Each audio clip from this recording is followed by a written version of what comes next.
Literatura de la Inglaterra germánica.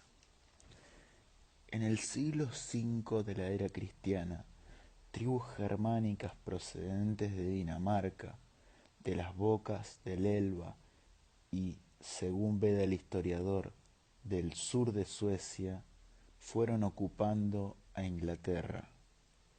Los textos más antiguos insisten en el carácter militar y violento de esta ocupación.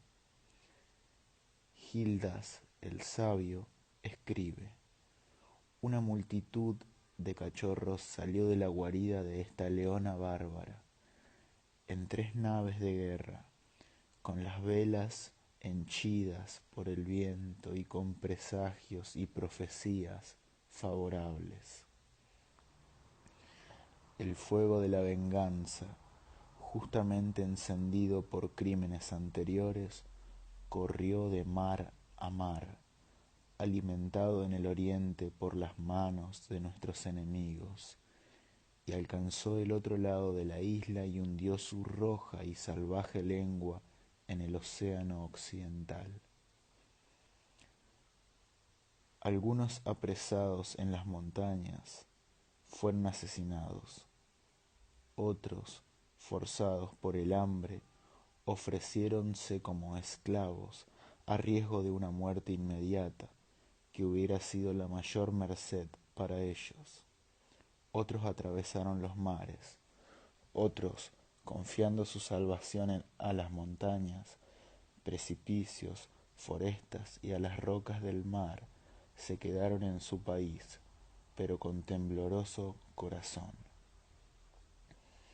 Actualmente se presume en tales pasajes una exageración retórica. Lethbridge, Merlin's Island, 1948, prefiere hablar de inmigración y no de invasión, y se burla de quienes estudiaron la estrategia de los anglosajones, que tardaron un siglo en llegar al pie de las sierras de Gales. Las 3 naves mencionadas por Gildas simbolizan 3 tribus o 3 naciones. Gibbon evoca centenares de canoas y observa que el limitado territorio de Shelby no pudo haber producido las hordas de sajones que dominaron el océano, que llenaron la isla británica con su idioma, sus leyes y sus colonias, y que tan largamente defendieron la libertad del norte contra las armas de Carlomagno. Agrega que la situación de los sajones nativos los predisponía a abrazar las azarosas profesiones de pescador o de pirata, y que el éxito de sus primeras aventuras despertaría la emulación de sus más valerosos compatriotas, hartos de la sombría soledad de sus bosques y de sus montañas. Latham, en cambio, sugiere que sajón fue un nombre genérico dado por los celtas de Inglaterra a los germánicos de los ríos y de la costa. Sea lo que fuere, estas gentes, piadosas o implacables, homogéneas o heterogéneas, se establecieron en Inglaterra y, en el curso de 6 siglos, produjeron las obras que constituyen la literatura anglosajona. La expresión lengua anglosajona se ha dicho que es la lengua de los sajones y de los anglos, también que sirvió para distinguir el idioma de los sajones de Inglaterra del idioma de los sajones continentales. El anglosajón era un dialecto bajo alemán, afín al holandés, al frisio y al flamenco. Era mucho más complicado que el inglés actual, cuya gramática es muy simple, y hasta que el alemán actual. En el anglosajón había 3 géneros gramaticales, como en alemán o en latín, 4 casos y numerosas conjugaciones y declinaciones. Al principio el vocabulario era puro, después recibió palabras escandinavas, celtas y latinas. En la literatura anglosajona, como en todas las literaturas, la aparición de la poesía es anterior a la de la prosa. Cada verso tiene un número indeterminado de sílabas y se divide en 2 secciones, cada una con 2 acentos rítmicos. No hay rima, ni siquiera asonancia. El principal elemento del verso es la aliteración, es decir, la sucesión de palabras que empiezan con la misma letra.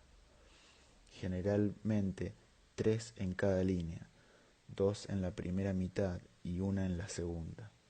La lengua anglosajona ha muerto, pero el placer de aliterar perdura en el inglés, no solo en las locuciones safe and sound, fair and foul, kid and kin, fish, flesh or fowl, sino en los titulares del periodismo y en el lenguaje comercial. Pink pills for pale people.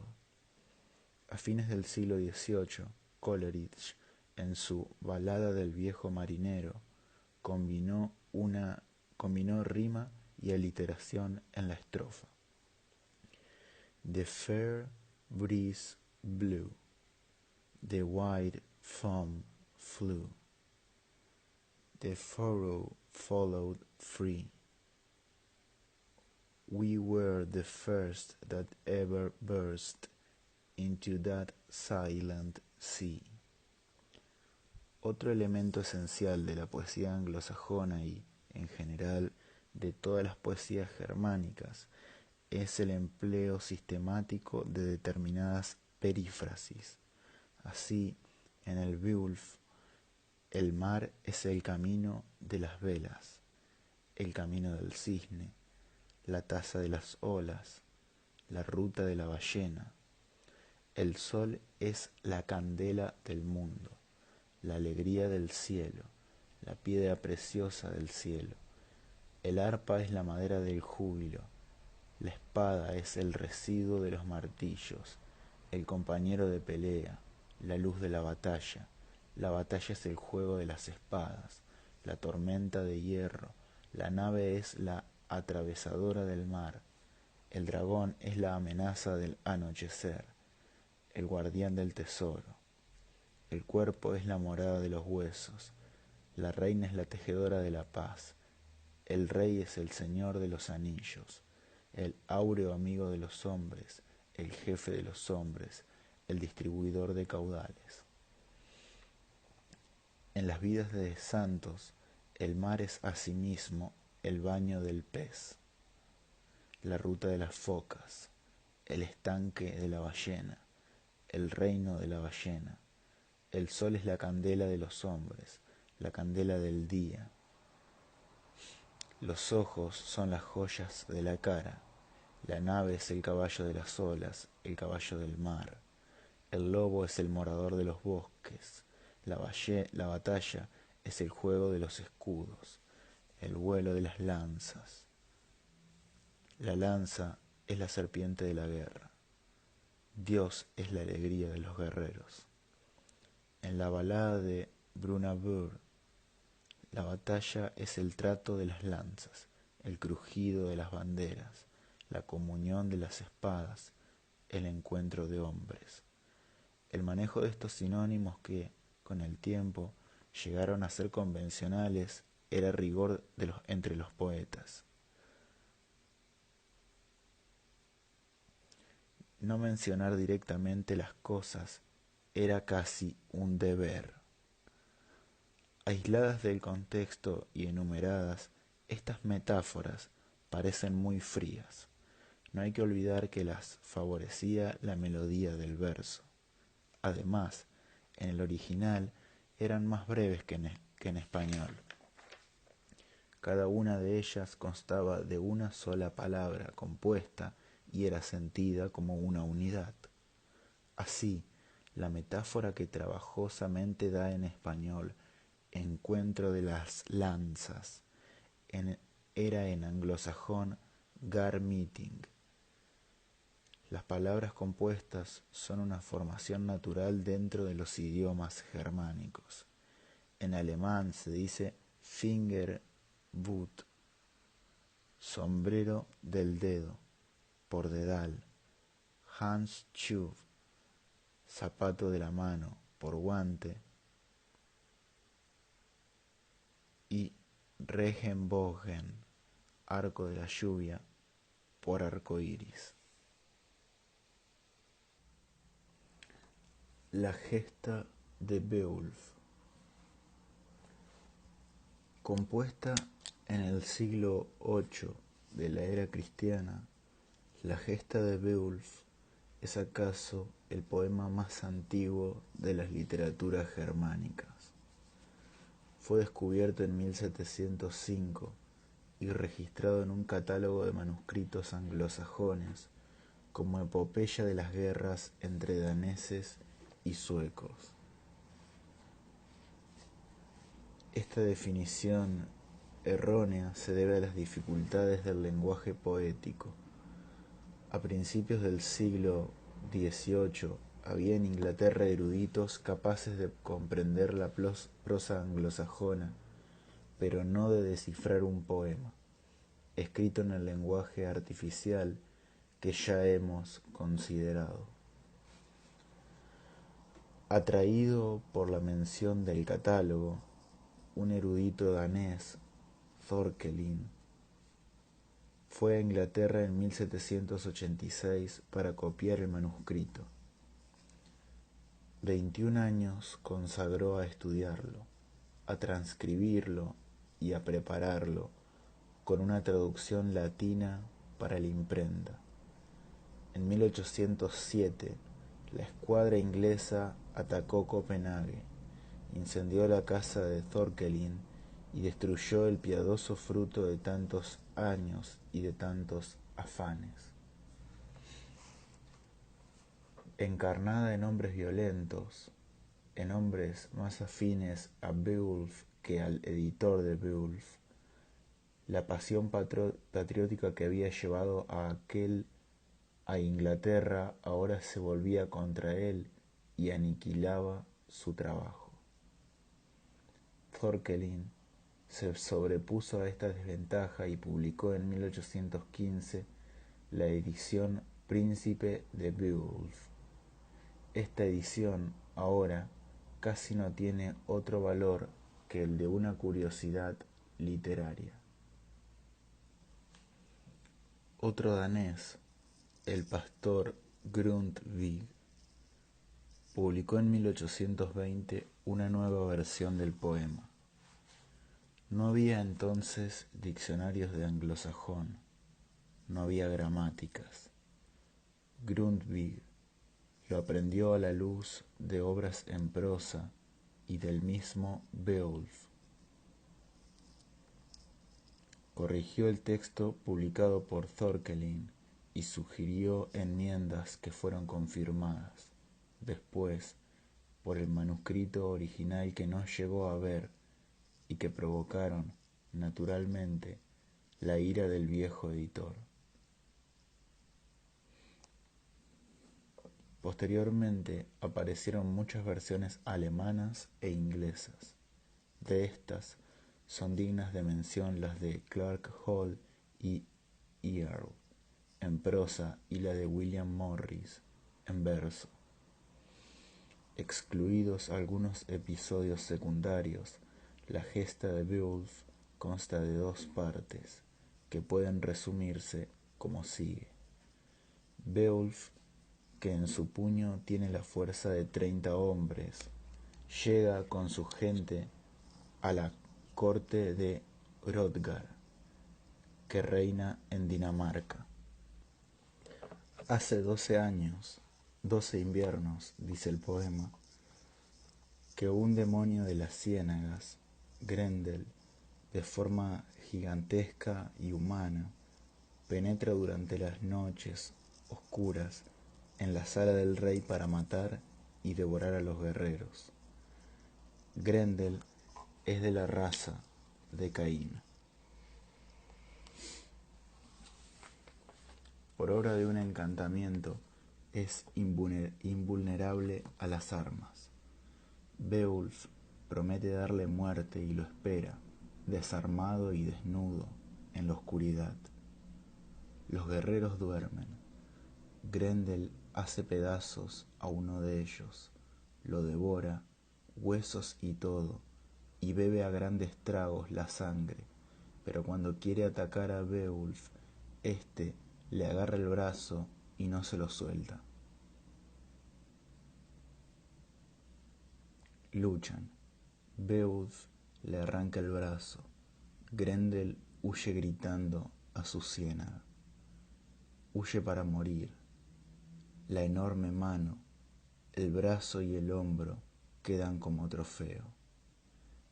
Esa noche se festejaba la victoria, pero la madre de Grendel, loba de mar, mujer del mar, loba del fondo del mar, penetra en la sala, mata a un amigo de Hrothgar y se lleva el brazo del hijo.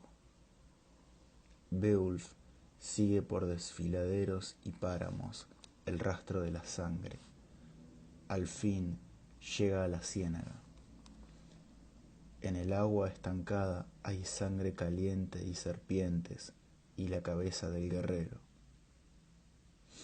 Beowulf, armado, se arroja a la ciénaga y nada buena parte del día antes de tocar fondo. En una cámara submarina, sin agua y con una luz inexplicable, Beowulf combate con la bruja, la decapita con una espada monumental que pende del muro. Luego decapita el cuerpo de Grendel. La sangre de Grendel quema la hoja de la espada. Beowulf resurge, al fin, de la ciénaga con la empuñadura y con la cabeza. 4 hombres llevan la pesada cabeza a la sala real. Así concluye la primera parte del poema. La segunda ocurre años después. Beowulf es rey en Suecia. En su historia entra un dragón que merodea en las noches nocturnas. Hace 300 años que el dragón es guardián de un tesoro. Un esclavo fugitivo se esconde en su caverna y se lleva un jarro de oro. El dragón se despierta, nota el robo y resuelve matar al ladrón. A ratos baja a la caverna y la revisa bien. Curiosa invención del poeta atribuir al azorado dragón esa inseguridad tan humana. El dragón empieza a desolar el reino. El viejo rey va a su caverna. Grita. El dragón sale. Ambos duramente combaten. Beowulf mata al dragón y muere envenenado por una mordedura del monstruo. Lo entierran. 12 guerreros cabalgan alrededor del túmulo y deploran su muerte, lloran al rey, repiten su elegía y celebran su nombre. Estos versos del Beowulf han sido comparados con el último verso de la Ilíada. Celebraron así los funerales de Héctor, domador de caballos. A juzgar por el Beowulf, las ceremonias funerarias de los germanos coincidían con la de los hunos. Gibbon, en su Historia de la declinación y caída del Imperio Romano, describe de este modo las exequias de Atila. Alrededor del cuerpo de su rey cabalgaron los escuadrones, cantando una canción funeraria en memoria del héroe. Glorioso en el decurso de su vida, invencible en su muerte, padre de su pueblo, azote de sus enemigos y terror del mundo. El germanista inglés W. P. Kerr cuenta en la obra Epic and Romance que Aristóteles redujo a pocas líneas los 24 libros de la Odisea y observa que basta reducir a esa escala a la gesta de Beowulf para que sean evidentes sus vicios de estructura. Kerr propone este resumen irónico. Un hombre en busca de trabajo llega a casa de un rey a quien molestan las arpías y, tras de ejecutar la purificación de esa casa, vuelve con honor a su hogar. Años después, el hombre llega a rey en su tierra y mata a un dragón, pero muere por obra de su veneno. Su pueblo lo llora y le da sepultura. Kerr observa que no hay simplificación que pueda eliminar la dualidad de la historia de Beowulf, que la pelea con el dragón es un mero apéndice, y recuerda el desdeñoso juicio que Aristóteles hizo de Heracleidas, creyendo que por ser Hércules uno, es una también la fábula. Agrega Kerr: matar dragones y otros monstruos es la ocupación habitual de los héroes de algunos cuentos, y es difícil dar individualidad o dignidad ética a esas trivialidades. Esto se ha logrado, sin embargo, en la gesta de Beowulf. El hecho es que la participación de un dragón en la gesta de Beowulf parece disminuirla a nuestros ojos. Creemos en el león como realidad y como símbolo. Creemos en el minotauro como símbolo, ya que no como realidad. Pero el dragón es el menos afortunado de los animales fabulosos. Nos parece pueril, contamina de puerilidades las historias en que figura. Conviene no olvidar, sin embargo, que se trata de un prejuicio moderno, quizá provocado por el exceso de dragones que hay en los cuentos de hadas. Empero, en la revelación de San Juan, se habla 2 veces del dragón, la vieja serpiente que es el diablo y es Satanás. Análogamente, San Agustín escribe que el diablo es león y dragón, león por ímpetu, dragón por la insidia. Jung observa que en el dragón están la serpiente y el pájaro, la tierra y el aire. Kerr ha negado la unidad de la gesta de Beowulf. Para intuirla bastaría considerar al dragón, a Grendel y a la madre de Grendel símbolos o forma del mal. La historia de Beowulf sería en tal caso la de un hombre que cree haber sido vencedor en una batalla y que, después de muchos años, tiene que librarla otra vez y no es vencedor. Sería la fábula de un hombre a quien alcanza finalmente el destino y de una batalla que vuelve. Grendel, hijo remoto de Caín, sería de algún modo el dragón, el horror manchado, la peste de la penumbra. Esa sería la unidad negada por Kerr. No digo que tal es el argumento de Beowulf, digo que tal es el argumento que entrevió el poeta de Beowulf o hacia el cual escribió. Hay pocos argumentos posibles. Uno de ellos es el del hombre que da con su destino. Beowulf sería una forma rudimentaria de ese argumento eterno. Los personajes del primer poema compuesto en Inglaterra son suecos y daneses, y la acción transcurre en el continente. Ello es un índice de que los diversos pueblos germánicos tenían conciencia de su unidad. La gente de otra sangre era designada por ellos con una palabra hostil, que en Inglaterra sirvió para los galenses, Welsh, y en Alemania para los italianos y los franceses, Welsh. De igual manera, la palabra gringo, aplicable a todo extranjero, se usa con preferencia para designar en el Río de la Plata al italiano y, en México, al estadounidense. El sentimiento del paisaje, tardío en otras literaturas europeas, verbigracia en la española, hace una aparición precoz en el Beowulf. Es notable la descripción de la ciénaga y de la caverna de Grendel. Se ha dicho que es inadmisible comparar el Beowulf con la Ilíada, ya que esta es un poema famoso, leído, conservado y venerado por múltiples generaciones, y aquel solo nos ha llegado a través de una copia, por obra de la casualidad. Quienes así razonan alegan que el Beowulf es, quizá, una de tantas epopeyas anglosajonas.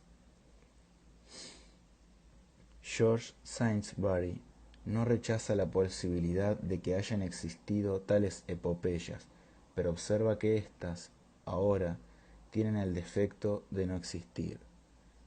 Sea como fuera, la gesta de Beowulf es el más antiguo monumento que se conoce de las letras anglosajonas. Otras poesías precristianas.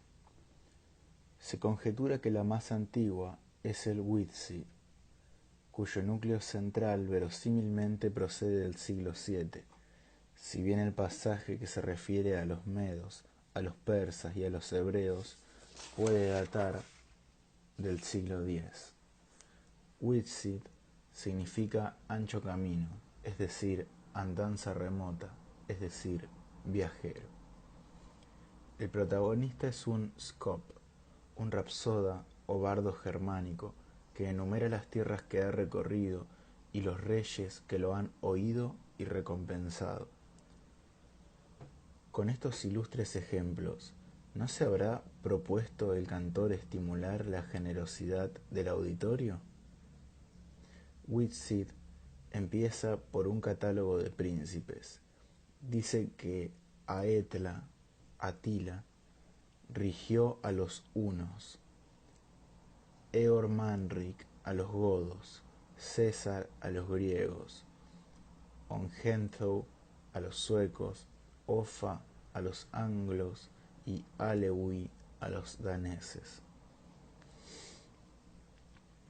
Luego refiere que estuvo con los hunos y con los gloriosos godos, con los suecos, con los sajones, con los romanos, con los sarracenos, con los griegos, con César, que tenía dichosas ciudades en su poder, riquezas y cosas codiciables, con los escoceses, con los israelitas y con los asirios, con los hebreos y los judíos y los egipcios, con los medos y con los persas.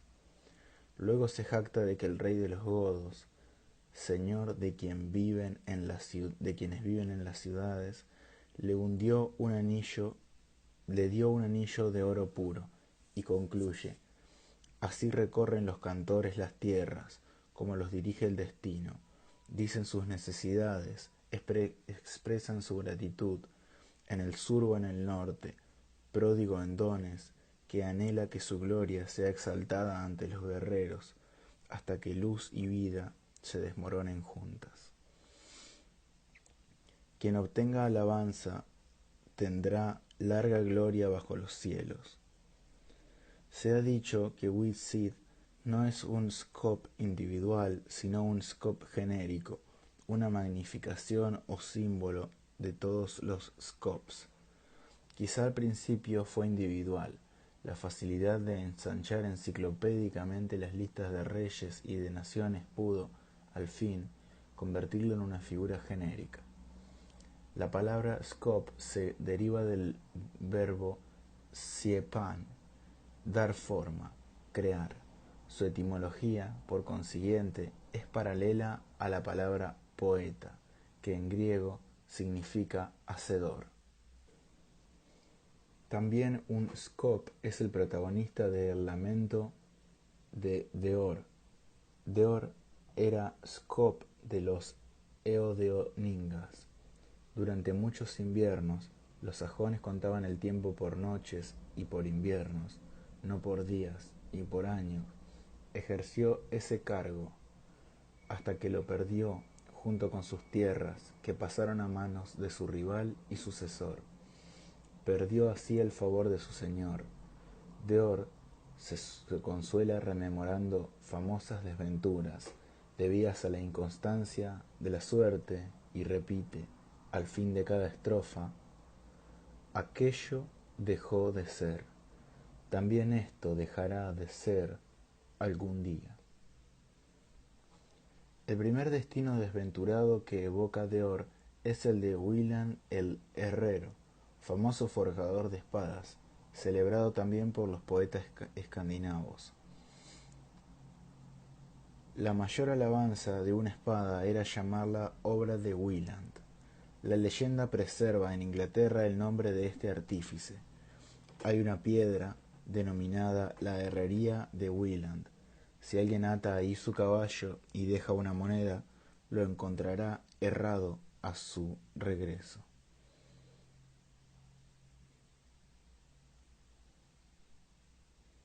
Kipling, en su libro Puck of Pucks, Hill, 1906, ha imaginado una patética variación de la historia de Wieland.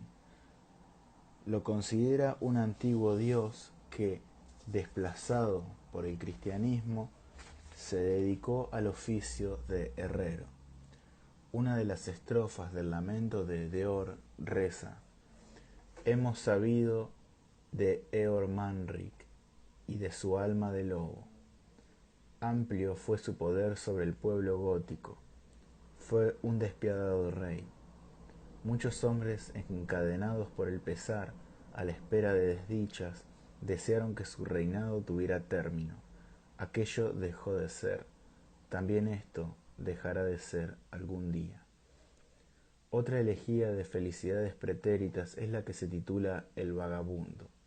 El poeta se complace en interrogaciones.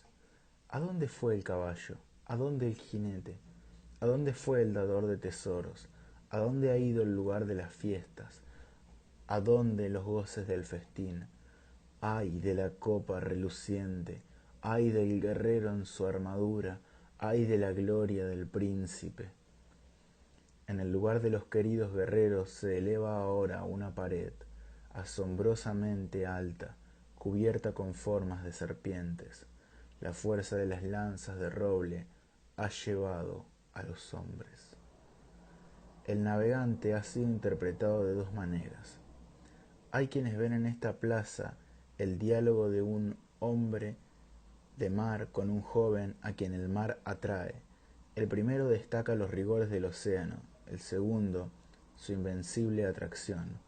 Otros críticos sostienen que hay un solo personaje, que dialoga consigo mismo. En 1912, el famoso poeta norteamericano Ezra Pound tradujo El navegante a un inglés arcaico, que procura conservar la dureza del texto original. He aquí unos versos.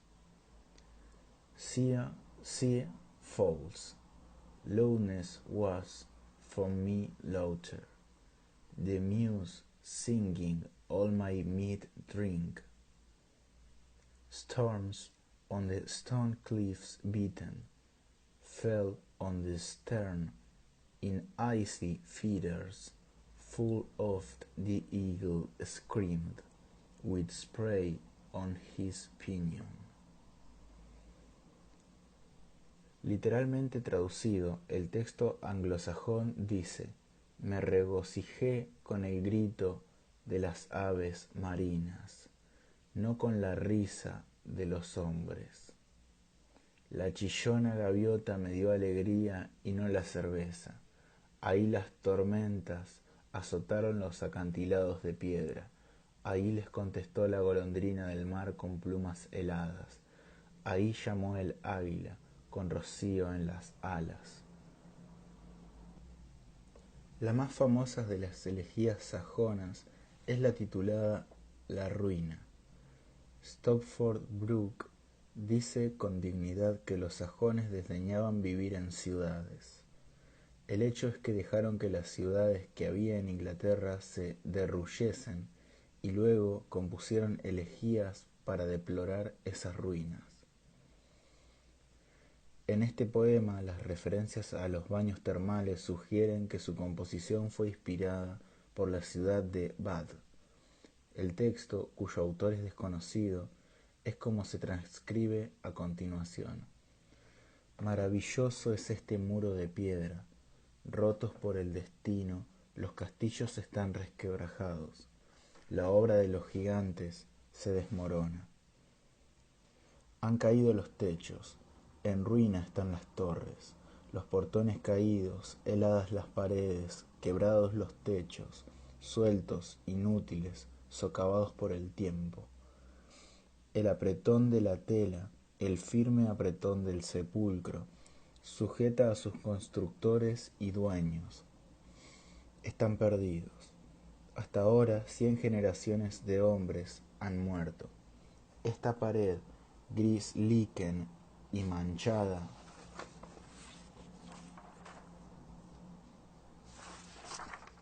de rojo, incólume bajo las tempestades, ha sobrevivido reino tras reino. Resplandecientes eran los castillos, muchas las piletas, altas las torres numerosas, grande el tumulto de los hombres, muchas las salas llenas de alegrías humanas, hasta que el fuerte destino los derribó. Cayeron las murallas, días de pestilencia sobrevinieron en soledades, la ciudad se desmoronó. Vacío está el patio, de los rojos arcos han caído las tejas. Los hombres de alegre corazón y relucientes de oro, adornados de esplendores, alentados por el vino y soberbios, brillaban en sus armaduras y miraban tesoros, plata, piedras preciosas, riquezas, posesiones, y este claro castillo del ancho reino. Aquí estaban los patios de piedra, aquí el vapor surgía en un amplio chorro, el muro encerraba todo en su claro seno. Cálidos en el centro eran los baños, grande era aquello. Otros poemas hay que tienen un propósito mágico. Uno está destinado a exorcizar un brusco dolor, como si éste fuera una espina o una lanza minúscula que hubiera penetrado en el cuerpo. El texto habla de fuertes mujeres que arrojan lanzas. Se trata de brujas, pero también pueden ser dioses o elfos los que han producido el dolor. Pronunciado por el exorcista el último verso, el dolor debe dejar al hombre y huir a las montañas. Otro poema se dirige a un enano, que puede ser símbolo de una enfermedad convulsiva. Otro debe ser recitado antes de emprender un viaje. Otro sirve para encontrar animales perdidos.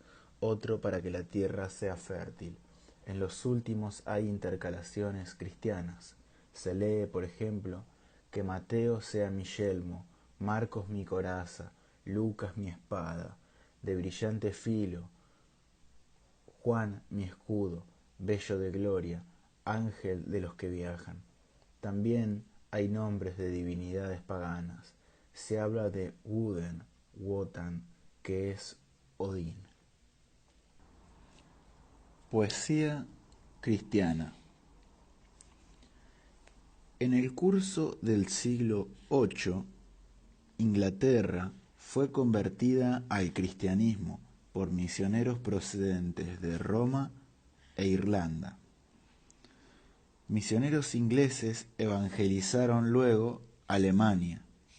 Sin embargo, cabe suponer que, al principio, convertirse al cristianismo no era otra cosa que cambiar un numen por otro, ni siquiera una imagen por otra imagen, sino un nombre, un sonido por otro. No hubo al comienzo un cambio ético. En la saga de Njál, Thangbrand, misionero sajón, canta una misa y Hal le pregunta para quién celebra esa fiesta. Thangbrand responde que para Miguel el Arcángel y agrega que ese arcángel hace que las buenas acciones de las personas que le gustan pesen más que las malas. Hal dice que le gustaría tenerlo de amigo.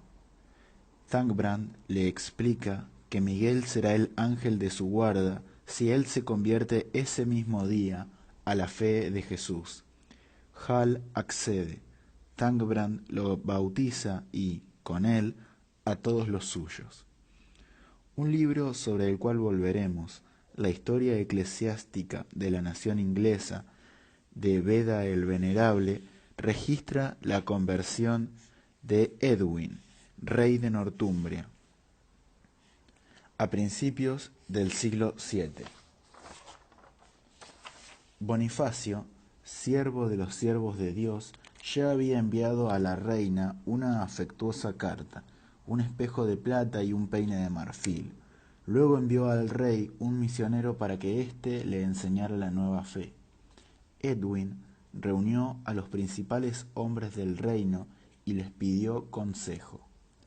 El primero en hablar fue el sumo sacerdote pagano Coifi. Dijo este dignatario: «Oh rey, ninguno entre tus hombres ha sido más diligente que yo en el culto de nuestros dioses, y, sin embargo, hay muchos a quienes tú favoreces más y cuyas empresas son más prósperas. Si los dioses sirvieran para algo, me habrían beneficiado más bien a mí, que puse tanto empeño en servirlos.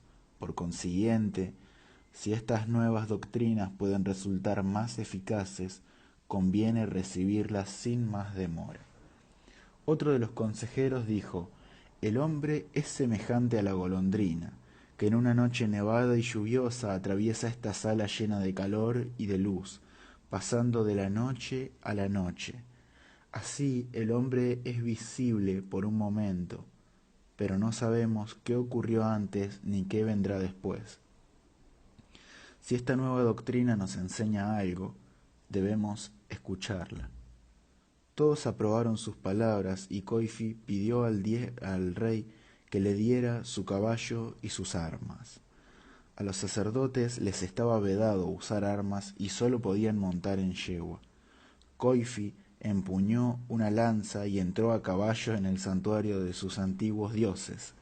Lo profanó, arrojó entre los ídolos la lanza y prendió fuego el templo. Así, escribe el Veda, el sumo sacerdote, inspirado por el Dios verdadero, profanó y quemó las imágenes que él mismo había adorado. Creemos que Beda se equivoca en la interpretación de este dramático episodio. Coifi, antes y después de su conversión, fue el mismo bárbaro impulsivo o quizá el mismo frío calculador. Las primeras poesías cristianas que se redactaron en Inglaterra, el Génesis, el Éxodo, Cristo y Satanás, Daniel, la suerte de los apóstoles, no evidencian un cambio ético. Sus poetas habían pasado de la mitología germánica a la hebrea, pero su mundo, fuera de algunos nombres propios, seguía inalterable. Los apóstoles son guerreros teutónicos. El mar es siempre el mar del norte. Los israelitas que huyen de Egipto son vikings.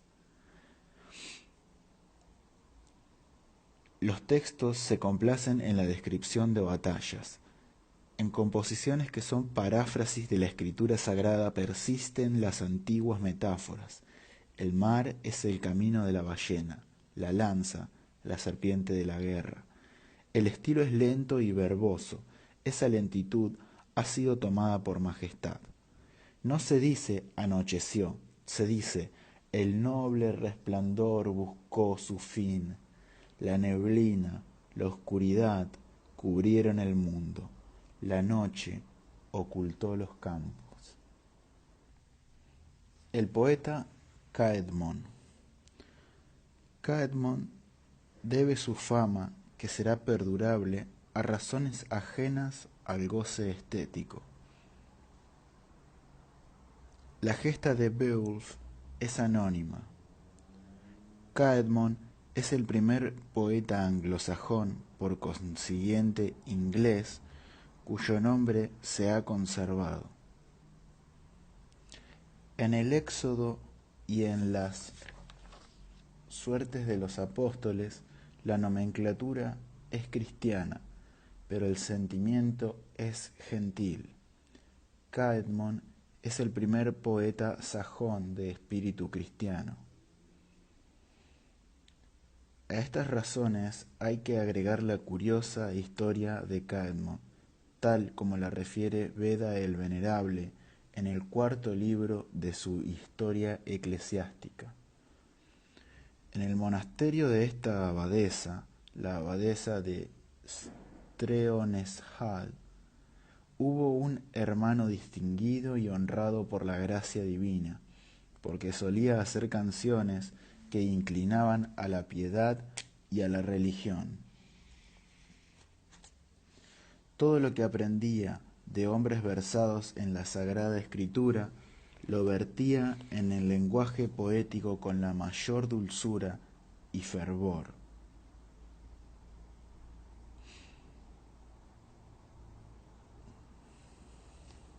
Muchos en Inglaterra lo imitaron en la composición de cantos religiosos.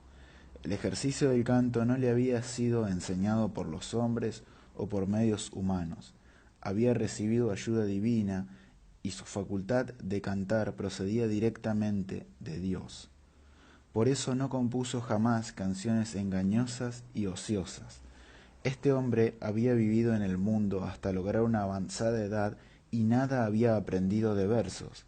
Solía concurrir a una fiesta donde se había dispuesto, para fomentar la alegría, que todos cantaran por turno acompañándose con el arpa, y cuantas veces el arpa se le acercaba, Caedmon se levantaba con vergüenza y se encaminaba a su casa.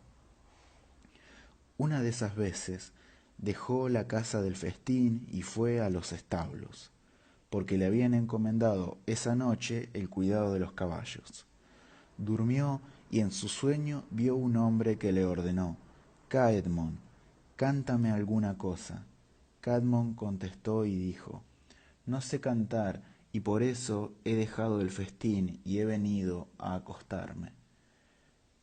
El que le habló le dijo: cantarás. Entonces dijo Caedmon: ¿qué cantaré? La respuesta fue: cántame el origen de todas las cosas. Caedmon enseguida cantó versos y palabras que no había oído nunca, en este orden: alabemos ahora al guardián del reino celestial, el poder del Creador y el consejo de su mente, las obras del glorioso Padre, cómo Él, Dios eterno, originó cada maravilla. Hizo primero el cielo como techo para los hijos de la tierra. Luego hizo, todopoderoso, la tierra para dar suelo a los hombres. Al despertar, Caedmon guardaba en la memoria todo lo que había cantado en el sueño. A estas palabras agregó muchas otras, en el mismo estilo, dignas de Dios. Beda refiere que la abadesa dispuso que los religiosos examinaran la nueva capacidad de Caedmon y, una vez demostrado que el don poético le había sido conferido por Dios, le instó a entrar en la comunidad. Cantó la creación del mundo, el origen del hombre, toda la historia de Israel, el éxodo de Egipto y la entrada en la tierra prometida, la encarnación, pasión y resurrección de Cristo, su ascensión al cielo, la llegada del Espíritu Santo y la enseñanza de los apóstoles. También cantó el terror del juicio final, los horrores del infierno y las bienaventuranzas del cielo. El historiador agrega que Caedmon, años después, profetizó la hora en que iba a morir y la esperó durmiendo. Dios, o un ángel de Dios, le había enseñado a cantar. Nada podía temer Caedmon. La inspiración onírica de Caedmon ha sido puesta en duda. Recordemos, sin embargo, el caso de Stevenson, que recibió en un sueño febril, después de una hemorragia, el argumento de Jekyll y Hyde. Stevenson quería escribir un cuento sobre un hombre que fuera dos, sobre una división de la personalidad. Un sueño le dio la forma que buscaba. Más extraño aún es el caso del poeta inglés Samuel Coleridge, 1772-1834. Este a fines del siglo XVIII, compuso en sueños el famoso poema Kubla Khan, inspirado por la descripción del palacio de un emperador chino. Resultó después que el plano del palacio le había sido revelado en un sueño al emperador. Esta última noticia está registrada en una historia universal redactada en Persia a principios del siglo XIV y no vertida a idioma alguno occidental sino después de la muerte de Coleridge.